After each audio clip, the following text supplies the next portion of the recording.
Hey, Commanders fans, tune in because we've got some very important information coming and you need to know everything. Here on the channel, you'll find all the latest news about our team with breaking news and everything a true Commanders fan needs to know. So first of all, subscribe to the channel and activate the bell because here you'll receive everything firsthand and never be out of date. Oh, and leave your like right now to strengthen this incredible community and show that Commanders fans are always there. No more ado, hang in there, because today's news is unmissable. Now, let's get straight to the point.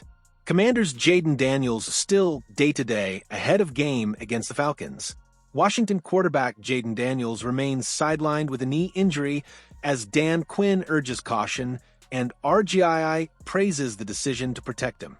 The Washington Commanders continue to proceed cautiously with Jayden Daniels, who has been sidelined since suffering a knee sprain in the Week 2 loss to the Green Bay Packers. While initial concerns were that the injury could be an MCL sprain, source Diana Rossini confirmed that Washington has officially ruled that out. Daniels' absence has paved the way for veteran Marcus Mariota, who started in Week 3 against the Las Vegas Raiders, as the Commanders attempt to manage their young star's return responsibly. Head coach Dan Quinn reiterated that the team is being careful with Daniels' recovery, emphasizing the importance of being smart, not just quick, when it comes to reintegrating him into the lineup. NBC Sports' JP Finley reported on X that Quinn considers Daniels day-to-day, with the next official update expected on Wednesday. The Commanders have not yet finalized their practice schedule, and Quinn confirmed that the organization is monitoring Daniels closely before allowing him to return to practice. With the Commanders 2-1 heading into Week 4, Mariota has been tasked with keeping the team afloat while Daniels recovers. The cautious approach has drawn praise from across the league. Former Washington quarterback Robert Griffin III applauded the team's decision to prioritize Daniels' long-term health over short-term results. Griffin, who saw his career derailed by knee issues after a promising rookie season, said it was the right thing for the team to protect Daniels from running back too soon. His perspective resonates deeply with fans, many of whom remember how Washington mishandled Griffin's injuries a decade ago. Daniels' knee issue surfaced after the loss to Green Bay on Thursday Night Football, a game in which the Commanders' offense struggled to find a rhythm and allowed 4 sacks. In just 19 career games, Daniels has already demonstrated star potential, throwing for over 4,000 yards and 28 touchdowns, completing nearly 68% of his passes. His dual-threat ability is essential to Washington's future, and the franchise seems determined not to jeopardize it. Luke McCaffrey just made a case the Commanders can't ignore in Week 3. Luke McCaffrey is fighting for more involvement. It was an exceptional overall performance from the Washington Commanders in Week 3.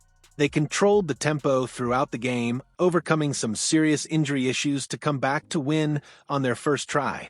The Las Vegas Raiders looked overwhelmed and outmatched in every phase. This was the perfect way to bounce back, which could provide the necessary springboard for better results as the campaign progresses. And for a player fighting to secure a longer role, a statement was made the Commanders can't ignore. Luke McCaffrey reinforced the Commanders' claims with a late impact in Week 3, with wide receiver Noah Brown out for the game and Terry McLaurin exiting late with a quadriceps injury. This gave offensive coordinator Cliff Kingsbury the chance to involve Luke McCaffrey more. The 2024 third-round draft pick was lower on the depth chart than ever after the summer's preparations. He's showing the determination needed to break into the team's plans. Most of McCaffrey's good work came in off-seasons, but it was still remarkable.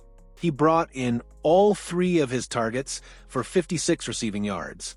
The former Rice prospect took his final catch to the end zone, sealing the game. He also gained 25 yards on his only kick return. If ever there was a moment for McCaffrey to generate positive momentum, this was it. The second-year pro needs to build confidence. He needs to prove that when his chance comes, he can deliver. And considering he hasn't dropped a pass yet this season, despite 4 targets, he's doing enough to keep his foot in the door. McCaffrey is a hard worker. Just watch how Deebo Samuel Sr. chased him down the sidelines to celebrate his touchdown to see the esteem he holds in the locker room. He's still a development project, but this was the most telling sign yet that the wide receiver may be ready for a bigger workload soon. McLaurin and Samuel are the indispensable players. Brown will have a role to play when he returns, though the Commanders can't rely on him to stay healthy at this point. Jalen Lane is promising, but McCaffrey is more than capable of playing a more substantial role, depending on the matchups. It will be interesting to see if McCaffrey's increasing reliability will give him more opportunities to shine. The Washington Commanders wasted no time in signing this intriguing free agent after another key starter suffered a serious injury. Injuries are piling up for the Washington Commanders, and the defense suffered another blow on Sunday against the Las Vegas Raiders. Several starters in the secondary left the game, and one of them is likely out for a long time, forcing the Commanders to adapt. We've already seen the Commanders bring in players from the start of the season due to injuries such as Preston Smith and Chase Edmonds, and the defense is getting some extra help from an intriguing free agent. Commanders signed Darnell Savage. Starting safety Will Harris was off to a good start to the season, but left the Commanders' game against the Raiders with a fractured fibula and will miss at least 4 games as he was placed on the reserve/injured list. The loss forces the Commanders to turn to a long unavailable free agent, signing 28-year-old safety Darnell Savage. The Commanders' defense can't afford to take hits, and they looked much better against the Raiders until injuries began to mount late in the game. Savage brings experience, though he's still a young player with plenty of potential. The Jacksonville Jaguars released Savage last week, opting to keep Antonio Johnson, one of their 2023 draft picks. Savage has played in many different snap formations on defense, bringing 2,646 snaps at free safety, 1,173 snaps in the box, and 1,033 snaps at slot corner to Washington. Harris has played strong safety for the Commanders, so it will be interesting to see if Savage takes over that role, or if they try to keep him at free safety, where he played most, and Quan Martin moves to strong safety. Other Commanders who could step up. Adding a player is always important when a roster spot opens up, but exploring your own roster is equally crucial. The Commanders gave Jeremy Reeves, who has been nothing short of a special teams ace, more opportunities, and the reward is needed now more than ever. Reeves stepped in when Harris went down and finished with 46 snaps on Sunday, the most he's had in a game since 2022.